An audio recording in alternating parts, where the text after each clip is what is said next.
Saudações, moradores da filosofia, sejam bem-vindos e bem-vindas a mais um vídeo do nosso canal. No vídeo de hoje, irei realizar mais uma indicação de leitura, ler um trechinho da obra indicada e realizar alguma reflexão, beleza? Esse livro aqui em especial, eu tinha na edição Os Pensadores, de 1973, da Abril Cultural. É uma edição da capa azul, dura, bem antiga, certo? Quando começamos a estudar filosofia na universidade, uma das edições que é utilizada para estudar filosofia, certo? E eu adquiri recentemente, eu tinha essa edição das Meditações de Marco Aurélio, filósofo, imperador romano, na verdade um praticante do estoicismo, e recentemente eu adquiri essa nova edição e tradução do professor Aldo Di Nucci, que é um professor universitário, um estudioso de filosofia helenista, que se dedica, ao estudo, à pesquisa do estoicismo e outras correntes filosóficas, mas sobretudo do estoicismo. E a edição é essa aqui da Pinguim Companhia. Essa é a edição, certo?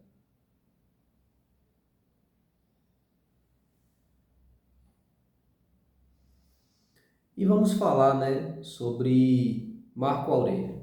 Marco Aurélio é o seguinte: ele foi um dos maiores imperadores romanos. Diz que no tempo em que ele foi imperador foram os melhores anos de Roma, certo? Ele estudou com um filósofo estoico e a partir disso ele conheceu os textos atribuídos a Epicteto, que durante uma parte significativa da vida, até os 30 anos, foi escravo, e depois ele foi liberto, se tornou professor de filosofia, filósofo e passou a ensinar. Como vocês sabem, Epicteto não escreveu nada, mas teve suas aulas, suas palestras registradas por um dos seus discípulos, o historiador Flávio Arriano. E Marco Aurélio teve contato, com essas palestras, com essas aulas registradas, numa obra que chegou até a contemporaneidade, inclusive, denominada de Enchiridion, ou Manual, justamente porque tinha esse objetivo de você carregar com você e ler diariamente e refletir sobre aquelas passagens e buscar vivenciar no seu cotidiano. E o nosso amigo aqui, o Marco Aurélio, ele é mais um praticante do estoicismo do que propriamente um filósofo que se dedicou a escrever livros, a elaborar conceitos e esse tipo de coisa. Lembrando que na antiguidade, o simples fato de você estudar filosofia e buscar colocar em prática já fazia de você um filósofo. É algo diferente dos dias atuais, em pleno século XXI. O fato de você ter feito uma faculdade de filosofia, seja licenciatura ou bacharelado, pode ser que alguém te considere um filósofo e pode ser que alguém não te considere um filósofo ou uma filósofa. E o que nós aprendemos com o estoicismo é tanto faz. Não importa os títulos ou reconhecimento alheio, O importante mesmo é a sua vivência na prática. Marco Aurélio. Marco Aurélio é interessante porque, mesmo tendo sido imperador romano, ele passou por momentos assim de muita dificuldade, De muita dificuldade. Eu digo isso justamente porque as pessoas que vivem em um estado assim de pobreza, ou de muita simplicidade, que carecem de recursos, aspiram às vezes, né? Não todas as pessoas, mas algumas dessas pessoas aspiram dinheiro, poder, fama, como se ao alcançarmos tudo isso fôssemos necessariamente felizes. E não é o que aconteceu, por exemplo, com Marco Aurélio. Marco Aurélio teve vários filhos e uma parte significativa desses filhos acabou falecendo, né? Morrendo de doenças. Marco Aurélio, no tempo do seu império, ele vivenciou uma doença chamada de peste antonina, certo? E essa peste matou muitas pessoas e ele teve problemas familiares. Ele tinha um filho que o sucedeu, né, que foi o próximo imperador, Cômodo. Não era, na verdade, a sua predileção para ser o seu sucessor, porque emocionalmente Cômodo era uma pessoa muito difícil, instável, certo? Aquelas pessoas assim problemáticas. E o filho de Marco Aurélio, que era destinado a ser o imperador romano, acabou falecendo, adoeceu e faleceu. Então é interessante porque Marco Aurélio é um indivíduo demasiado humano. Ele possui virtudes, ele reconhece, né, que tem coisas que ele precisa melhorar. Ele lidou com a doença, ele lidou com a perda de entes queridos, ele lidou com situações que fugiram ao seu controle, mas ele sempre estava voltando a si mesmo, buscando se conhecer, praticar os princípios do estoicismo. E a obra Meditações não era para ser uma obra que eu e você tivéssemos contato. Isso aqui, pessoal, é o diário pessoal de Marco Aurélio.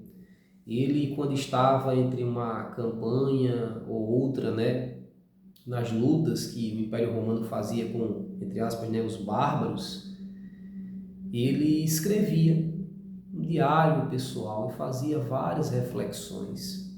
E certamente quando vocês lerem a obra, uma das reflexões que mais se faz presente é a ideia da efemeridade da vida.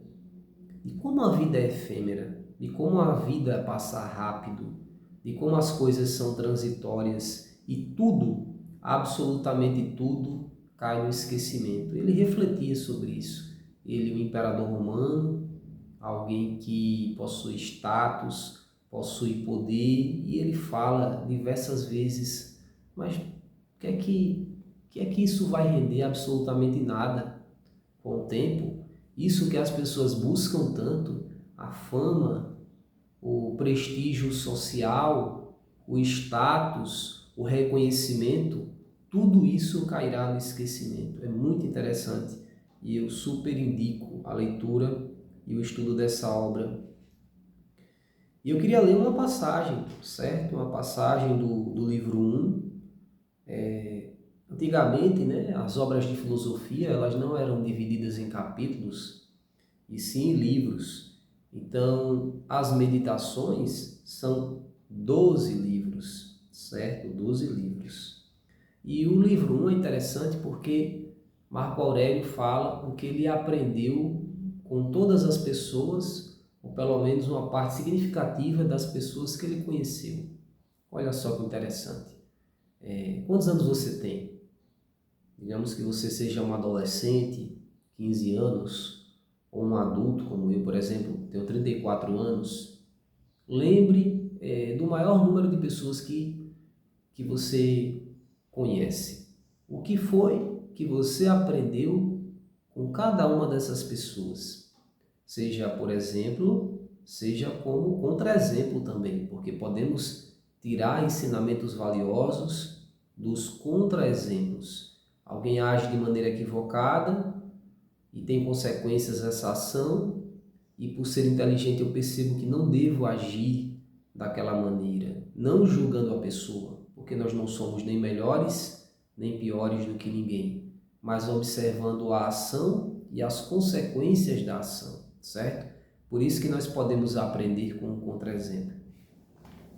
E é interessante porque nosso amigo aqui, Marco Aurélio, ele é grato por todas as pessoas que ele conheceu e o que ele conseguiu, né, aprender com elas, o que mostra uma certa humildade, uma abertura de coração e de entendimento para o aprendizado, que é fundamental.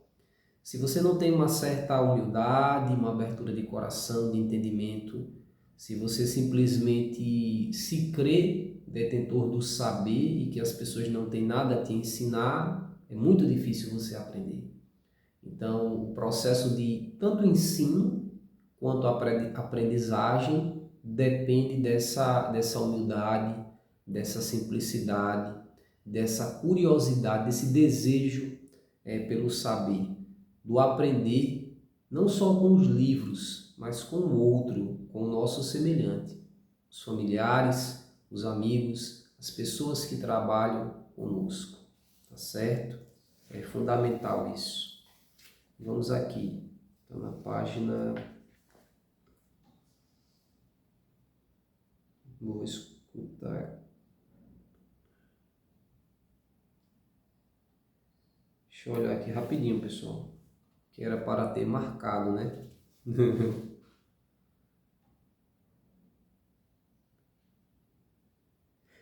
Essa é a passagem que eu queria compartilhar com vocês, certo? Muito bem.